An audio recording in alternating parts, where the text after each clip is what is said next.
أسامة محبوب من اليمن موال أنت السبب، وأغنية أقدر والنبي أودعك للفنان عبد الرب إدريس.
انت السبب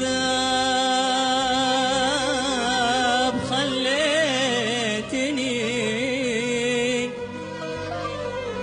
دور على غيرك،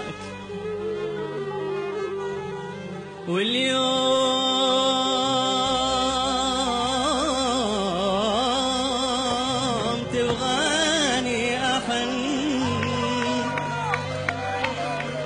واقبل معاذير،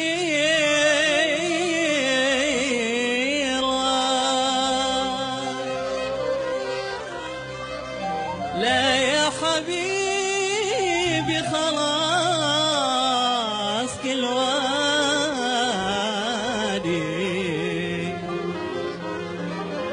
شرب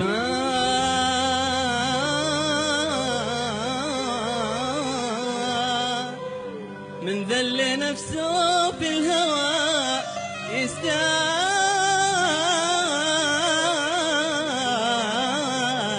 اللي جاء، وما قدر والنبي وداك خذني يا حبيبي معك، ما قدر والنبي وداك خذني يا ابو نوره معك، مثل الظل انا بتبان، مثل الظل انا بتبان، حتى لو طلعت القمر روحي بلاش الصبر، حتى لو طلعت القمر روحي بلاش الصبر، يا دوب اجتمع شملنا والاحباب من حولنا، يا دوب اجتمع شملنا والاحباب من حولنا، هنونا وغنوا لنا، هنونا وغنوا لنا، وحيينا ليالي السماء بلاش الصبر،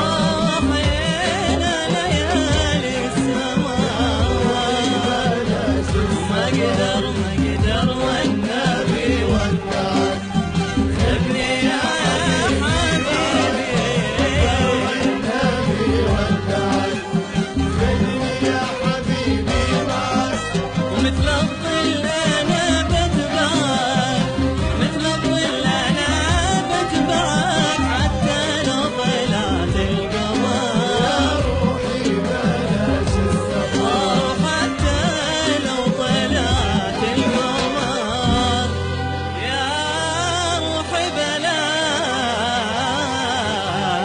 الصبر.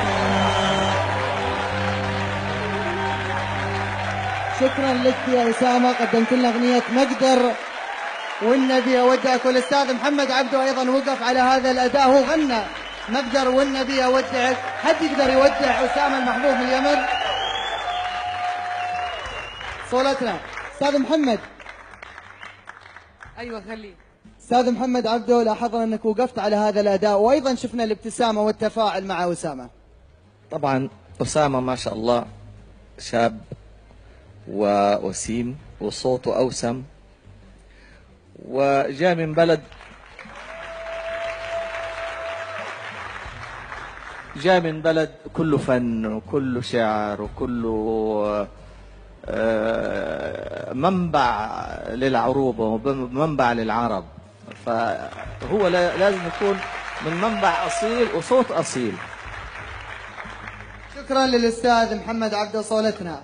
لا أسامة في خيالي ما شاء الله لا قوة إلا بالله. عموما أنا يعني معجبة جدا جدا بالفن اليمني، وباعتقادي إنه الموسيقى باليمن بتعلم المطربين الكبار كيف كمان يكونوا أهم وأقدر. يعني ما بتصور في مطربين يعني بباقي الدول العربية بيقدروا يأدوا الأداء اللي بيأدوه على وجه الخصوص مطربين اليمن.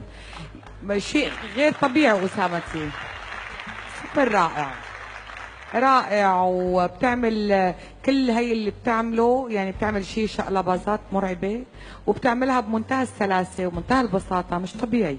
معقول انت طبيعي ولا مش طبيعي؟ لا ما شاء الله لا قوة الا بالله، ما شاء الله. شكرا صولتنا. استاذ عبد الله رويشد، ها يخبر حد ولا ما يخبر أسامة. حد؟ أسامة أنا فدالك الأول.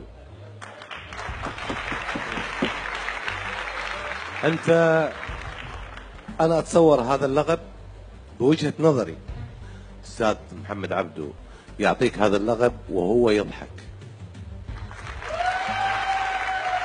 لأن أنت تستحق، وأنت خامة وصوت جميل وواعد. وبصراحة خوفتنا احنا الثلاثة قاعدين، وأستاذ محمد عبده خوفتنا في عروب، يعني العرب اللي عملتها، فبرافو عليك والحمد لله على سلامتك. شكرا للاستاذ عبد الله رويشد. نبغي تعليق من الشرق، من صوت الشرق. انت جبار.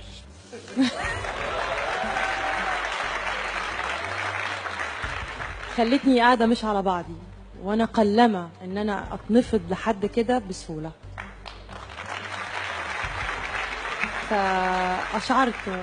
اشعرتني انت رائع وجبار، وصوت ما عنديش كلام اوصفه بيه غير ان انت جبار. شكرا لك يا أسامة، وشكرا لأعضاء لجنة التحكيم. إذا مشاهدينا هذه الإيجابية اللي كانت لأسامة المحبوب من اليمن.